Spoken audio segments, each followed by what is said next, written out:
ગિરગડા તાલુકાના કાંધીગામ વચ્ચેથી પસાર થતી રાવલ નદીનું પર આઝાદી બાદ પર નથી બન્યો પુલ।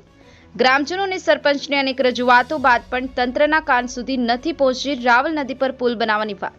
ત્યારે ગ્રામજનો અને સરપંચ દ્વારા જાત મહેનત જિંદાબાદની કહેવતને સાર્થક કરી ગ્રામજનોએ સ્વફાળો કરી અંદાજિત 40,000ના સ્વખર્ચે રાવલ નદી પર બનાવ્યો કાચો પુલ। ગિરગડા તાલુકાના કાંધીગામમાં રાવલ નદી પસાર થાય છે। નદીના પેલા છેડે 40થી વધુ પરિવાર વસવાટ કરે છે, તેમજ ગ્રામજનોની 1000 વીઘાથી વધુ જમીન નદીના સામા કાંઠે આવેલી છે, જેથી ખેતીકામ માટે રોજ નદીના સામા કાંઠે જવું પડે। નદી ઉપર બ્રિજ ના હોવાથી લોકોને ભારે હાલાકીનો સામનો કરવો પડે છે। ચોમાસામાં ભારે પ્રવાહમાં નદીમાં ઉતરી શકાતું નથી। આ તકલીફ અંગે ગ્રામજનોએ વર્ષોથી તંત્રને રજૂઆતો કરી, છતાં આજ સુધી કોઈ ઉકેલ નથી આવ્યો। થાકી ગયેલા સરપંચ પ્રતિનિધિ અને ગ્રામજનો આખરે પોતાના ખર્ચે અને જાત મહેનત કરી દર વર્ષે આ નદીમાં કામચલાઉ રસ્તો બનાવે છે। નદીનું પાણી જતું રહે એ માટે સિમેન્ટના મોટા ભૂંગળા નાખવામાં આવ્યા છે। ગ્રામજનો એકઠા થઈ જેસીબીની મદદથી માટી નાખી પથ્થરો ગોઠવી આ કાચો રસ્તો બનાવે છે।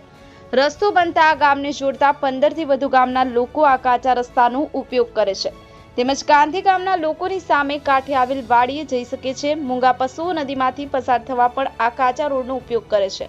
અહીં ચોમાસામાં વરસાદ વધુ હોય તો 15 કિમી સામતે ગામના પુલ ઉપર થઈને જવું પડે છે। સામે કાંઠે વસવાટ કરતા પરિવારના વિદ્યાર્થીઓને કાંધી અને શાળાએ આવવા માટે આ નદીમાંથી પસાર થવું પડે છે। હાલ ગ્રામજનો અને સરપંચ પ્રતિનિધિ દ્વારા કામચલાઉ કાચો રસ્તો બનતા લોકોને થોડા અંશે શાંતિ થઈ છે। સૌનો સાથ ગામનો વિકાસ એ સૂત્રને આ ગામે સાબિત કરાવ્યું। સરકારને કરવાના કામ લોકો કરી રહ્યા છે। રાવળ નદી ઉપર પુલ ના હોવાને લીધે કાંધીગામના લોકોને ભારે મુશ્કેલીઓનો સામનો કરવો પડે છે। નદીના સામે કાંઠે આવેલા ગામોને પણ આ નદીમાંથી પસાર થઈ અને તાલુકા ઓફિસ જવું નજીક પડે તેમ છે। રાવળ નદી ઉપરની આ કામચલાઉ કાચો રસ્તો બનતા ગ્રામજનોએ મુશ્કેલીને અવસરમાં ફેરવવા ભગીરથ કાર્ય ગ્રામજનોના સહયોગથી શક્ય બન્યું છે। ભૂતકાળમાં નદી પસાર કરતી વખતે અનેક લોકો તણાયાના કિસ્સા પણ સામે આવ્યા છે। ત્યારે આવનાર દિવસોમાં વહીવટી તંત્ર દ્વારા પુલ આપવામાં આવે તેવી માંગ કરાઈ છે, નહીતર આંદોલનની ચીમકી ઉચ્ચારવામાં આવી છે। બ્યુરો રિપોર્ટ, ગિરનાર અવાજ ન્યૂઝ, રમેશ સત્યની સાથે।